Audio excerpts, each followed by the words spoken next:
Greenhouse পদ্ধতিতে tomato চাষ করে দৃষ্টান্ত স্থাপন করেছেন বগুড়ার কৃষকরা।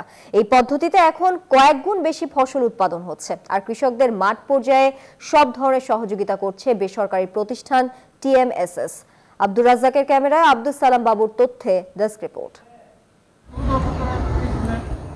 সারা বছর বিষমুক্ত নিরাপদ সবজি উৎপাদনের জন্য আধুনিক কৃষি খাতে নতুন সম্ভাবনা দেখাচ্ছে গ্রিনহাউস।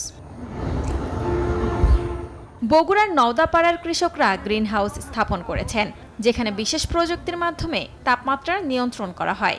অতিরিক্ত গরম বা ঠান্ডার প্রভাব ফসলের উপর পড়ে না। মাটির পরিবর্তে ব্যবহার করা হয় কোকোপিট, যা গাছের জন্য প্রয়োজনীয় পুষ্টি সরবরাহ করে।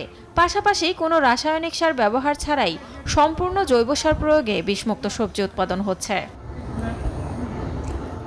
এখানে রোপণ করা টমেটো গাছের প্রতিটির উচ্চতা 10 থেকে 12 ফুট। চলতি মাসে প্রতিটি গাছ থেকে 4 থেকে 5 কেজি টমেটো উৎপাদন করা হবে জানালেন কৃষকরা।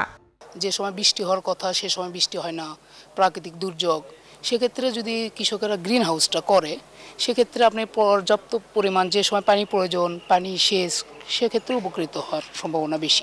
এখানে কোনো গাছের রোগ বালাই কম এবং কোনো কীটনাশক ব্যবহার করা হয় না, তাতে আমরা বিষমুক্ত জিনিস ফল খেতে পারছি। এই পদ্ধতিতে সংকটকালীন সময়ে ফসল উৎপাদন করে লাভবান হবে কৃষক, বলছেন TMSS এর কর্মকর্তারা। টমেটো কোনো সময় 150 থেকে 200 টাকা কেজি, এখন 20 টাকা কেজি। তো এই যে সময়ে দাম বাড়ে, ওই সময় যদি আমরা এইটাকে টেম্পারেচার কন্ট্রোল করে করতে পারি, তাহলে কিন্তু এটা অল্প জায়গায় বেশি ফলন করে এটা অনেক লাভবান হওয়া যেতে পারে। এখানকে আপনারা দেখেন 1000 চারা আমরা এখানে লাগিয়েছিলাম টমেটোর। 1000 চারার মধ্যে কোনো চারাই নষ্ট হয়নি, প্রত্যেকটি চারা থেকেই আমরা ফলন পেয়েছি। ফলে এই জন্য গ্রিন হাউস আমাদের জন্য, কৃষির জন্য খুবই উপকারী। মাত্র 10% জমিতে 1.5 বিঘার সমপরিমাণ ফসল বছর জুড়েই উৎপাদন করা সম্ভব এই গ্রিন হাউসে।